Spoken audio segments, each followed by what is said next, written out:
If you experience these ego shifts, you might be a rarest dark chosen one. If you experience these ego shifts, you might be a rarest dark chosen one.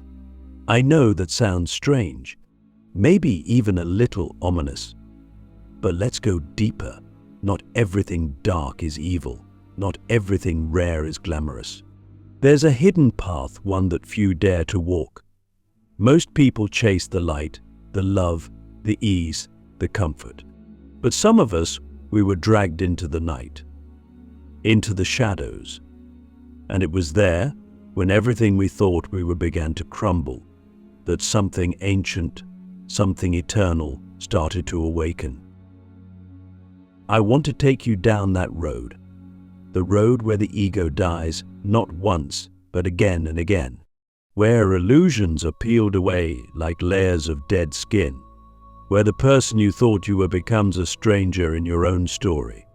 And if you've ever found yourself feeling like you're losing your mind, like your entire identity is dissolving in front of you, then maybe, just maybe, you're not breaking. Maybe you're becoming. Click subscribe to this channel to get more profound spiritual lesson. There's this moment, and it doesn't happen all at once. It's subtle. You're sitting in your room, maybe after some chaotic event, loss of a job, a breakup, a betrayal, and you feel it. Like something inside you is cracking open. But instead of light, what you find is emptiness, a void. You try to grasp for the old feelings, the old version of you, but it's like holding on to smoke. That's ego death. But here's the twist. It's just the first death of many.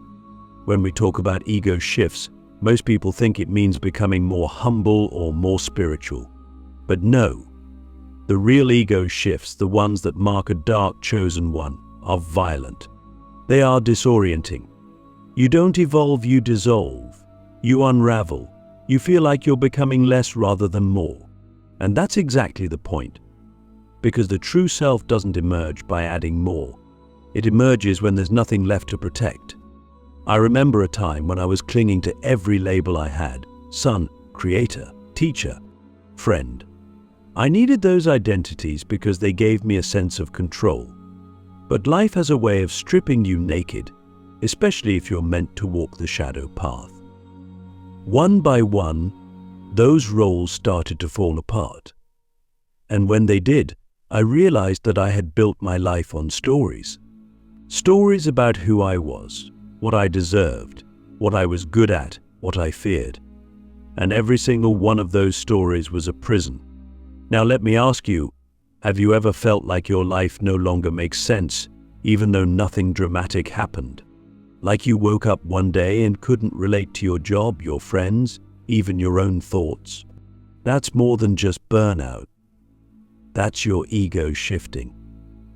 It's like the operating system of your mind is being rewritten by something deeper, something older than your personality, older than society's rules. That's the beginning of the calling. And here's the thing, the dark chosen ones don't choose the path. The path chooses them. It's not glamorous. You don't get applause. You get silence. You get misunderstood. You get isolation. While others manifest love and success and happiness, you're manifesting questions. You're manifesting pain. But within that pain, if you don't run, if you stay with it, there is gold. There is power. There is clarity.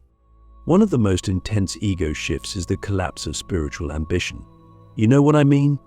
That hunger to be enlightened, to be high vibrational, to be seen as evolved. At first you chase it like a drug. You want to be pure, to never feel anger or fear again. But then you realize wanting to be spiritual is just another ego game, another mask, another performance. And so, the ambition dies, and without that ambition you feel lost, like you don't even care about awakening anymore. That's a sacred moment, because it means the ego is no longer using spirituality to survive. You begin to crave truth more than comfort. And truth, my friend, doesn't care about your feelings. It doesn't care about your plans. It will break you open in ways you never imagined. It will take everything you thought you needed and show you that you are still here without it. That's the rarest kind of freedom. Another ego shift happens when you stop needing to be understood. Think about that. Most people spend their entire lives trying to be seen, to be validated. But what if you let go of that? What if you could walk into a room and not care whether people like you, agree with you, or even notice you? That's not apathy. That's power. That's when you know you're not playing the game anymore. You've stepped off the stage and into your essence. But here's the paradox. The more you detach from the ego, the more alone you feel at first. You're no longer who you were, but you're not yet who you're becoming. So you exist in this liminal space, this spiritual no man's land.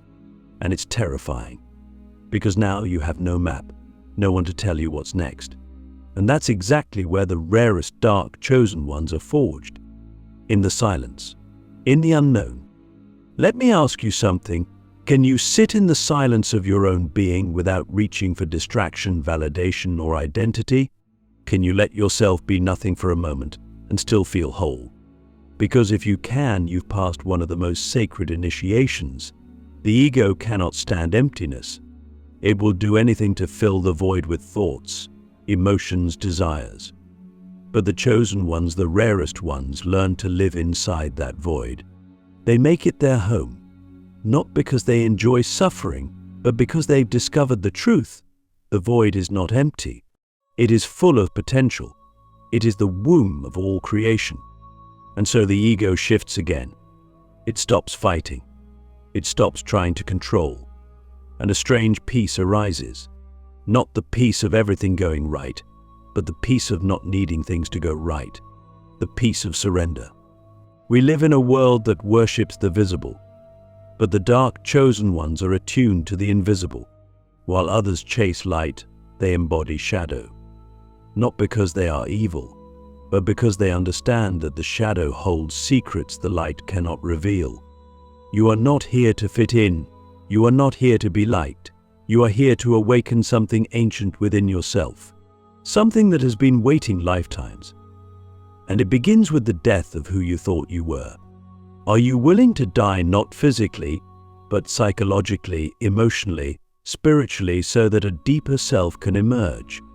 If you've felt these shifts, if you've watched your ego fall apart under the pressure of something you don't fully understand, you are not broken.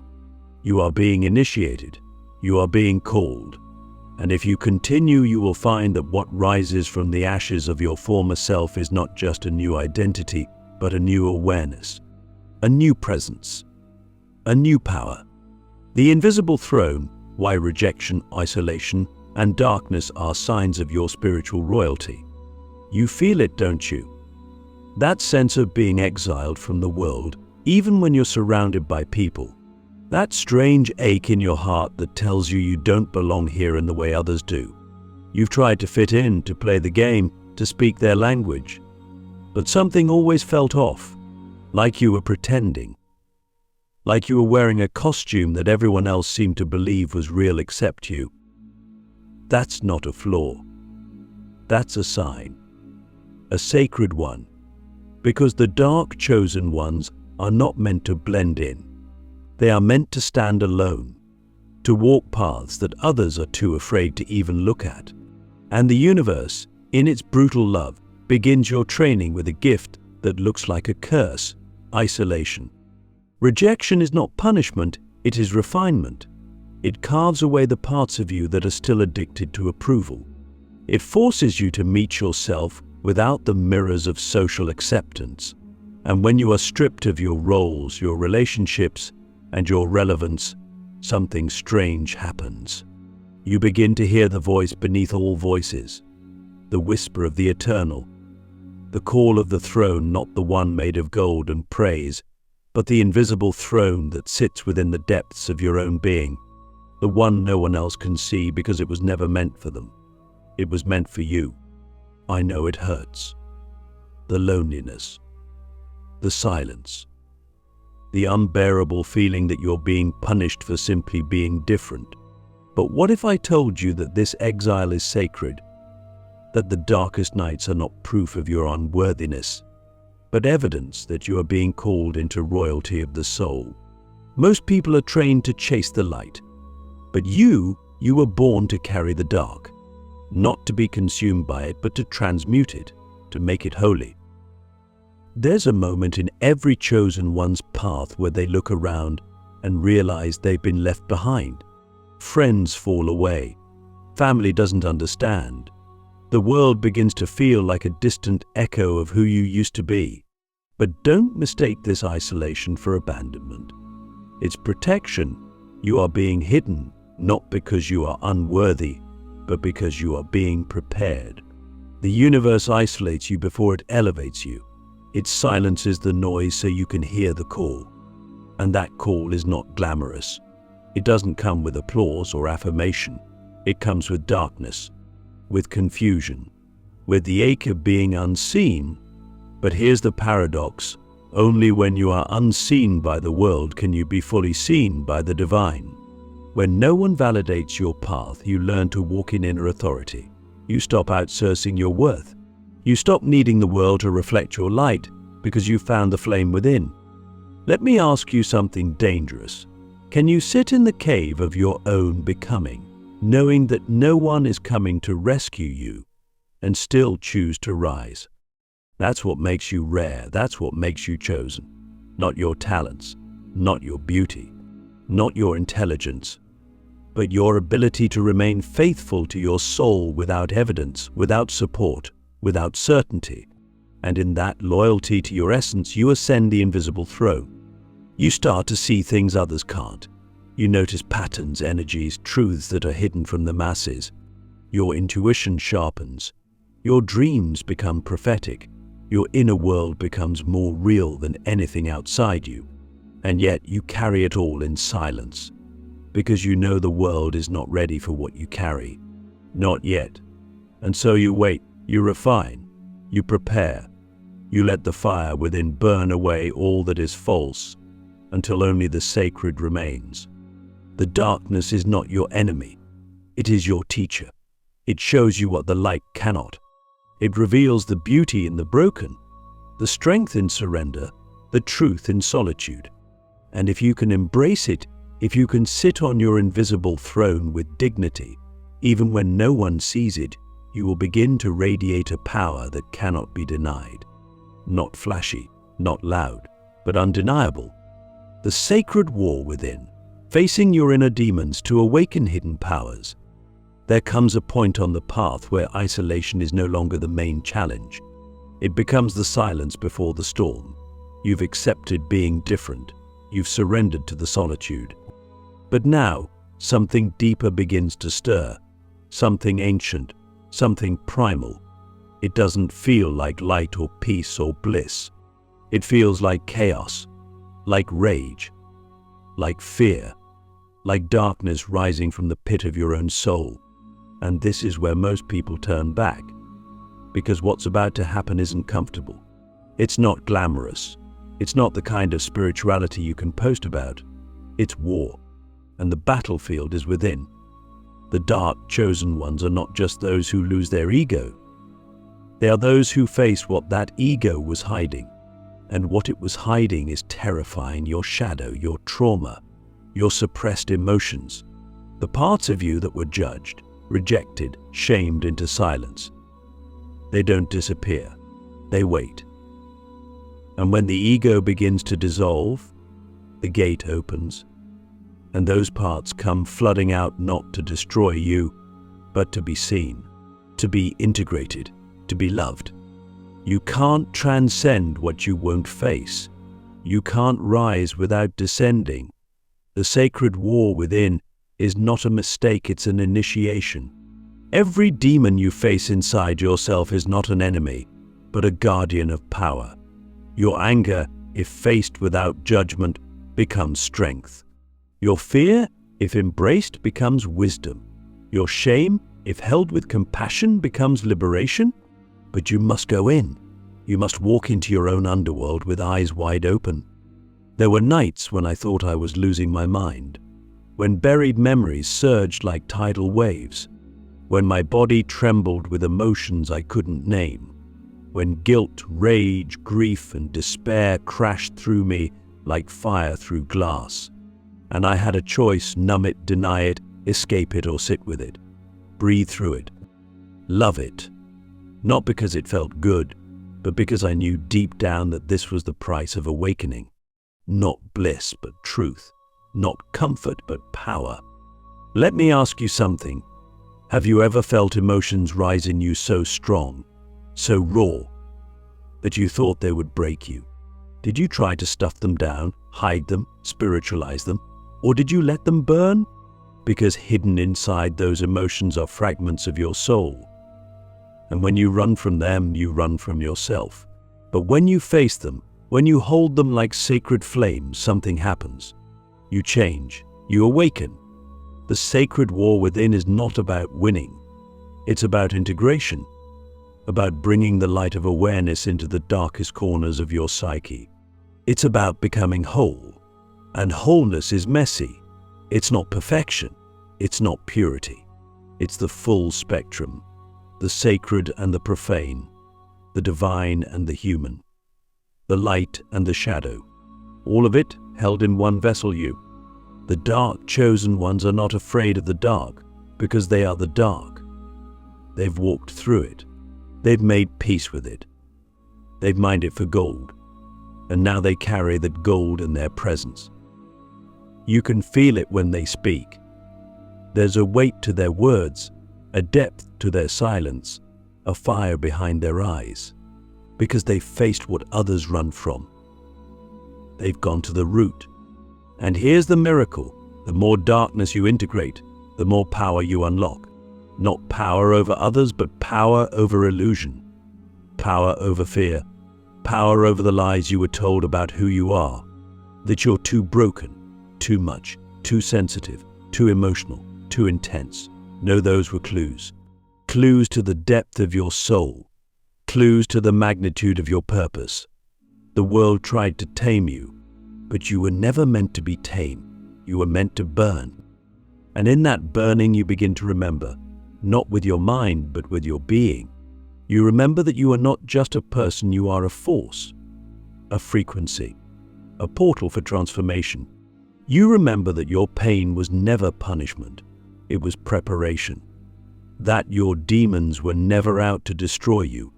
They were trying to free you from your chains, from your masks, from your fear of your own power. So let me ask you again, can you face the fire within without flinching? Can you let it burn away all that you are not, so that what remains is sacred, raw and real? Because if you can, if you do, then you step into a level of embodiment that few ever reach. You become a living transmission, a mirror for others, not because you preach, but because you are. You've done the work. You've walked through hell and came out holy, not perfect, not superior, but real. And in a world full of masks, the real ones are rare. The dark chosen ones are rare. Becoming the oracle, why the world will one day seek what you've been silently becoming. After the fire has burned through you, after the ego has shattered and the sacred war within has been fought, something strange happens. Not a grand reward, not a trophy, not a parade of angels. No, it's quieter than that. It's deeper. You begin to notice that you're no longer reacting like you used to. You're no longer chasing or avoiding. You're simply there, present, aware, grounded. The noise of the world dims. The opinions of others become background static. And in that stillness, something ancient awakens within you. A knowing. A vision. A voice that doesn't speak in words but in silent truth. You become the oracle not because you sought wisdom, but because you became it. The rarest dark chosen ones don't emerge into fame or recognition. They rise into resonance. Their presence begins to speak louder than their words. People around them feel it. Even if they can't name it, they sense the depth, the calm, the intensity. That something sacred lives in your silence. And they come to you not always with praise, but with curiosity, with need, with reverence. Because the world, though it ignores the inner path for a time, eventually remembers it needs what you carry. The medicine of presence, the power of truth, the permission to be whole. You are becoming what the world has forgotten it needs. Not a perfect person, but an integrated one. Not someone with all the answers, but someone who's not afraid of the questions. You've been broken down to your essence so that your very being becomes a map, a frequency, a lighthouse for those still lost in their own storms. You don't need to shout. You don't need to convince. You simply are, and your existence becomes a silent revolution. Let me ask you, can you stand in your truth even when no one notices? Can you carry the medicine of your soul without needing anyone to validate it? Because if you can, then you are ready for what comes next. You are ready to serve not from superiority, but from surrendered strength. You are ready to speak not to impress, but to ignite. You are ready to walk not in front of others, but beside them, as a mirror, as a reminder of what is possible when we stop running from ourselves. The dark chosen ones are not here to lead in the old way. They are not here to dominate or control. They are here to anchor a new paradigm, one that rises not from ego, but from essence. Not from force, but from frequency. And that frequency is born in the depths of silence, solitude, and shadow. You've been walking this path for a long time, maybe lifetimes. And now you're starting to remember why. You were never meant to be normal. You were never meant to follow. You were meant to awaken, to embody, to become the very thing that others didn't yet have the words for. And when the time is right, they will seek you not because you are special, but because you are true. So keep going. Keep trusting the path no one else can see. Keep honoring the shifts, the deaths, the rebirths. They are not random. They are sacred. You are being sculpted into something timeless, something needed, something rare. And if you've made it this far, if something in your soul has been ringing like a bell through every word, then hear this: you are not alone. You never were. You are one of the rarest, one of the dark chosen, and your time is coming.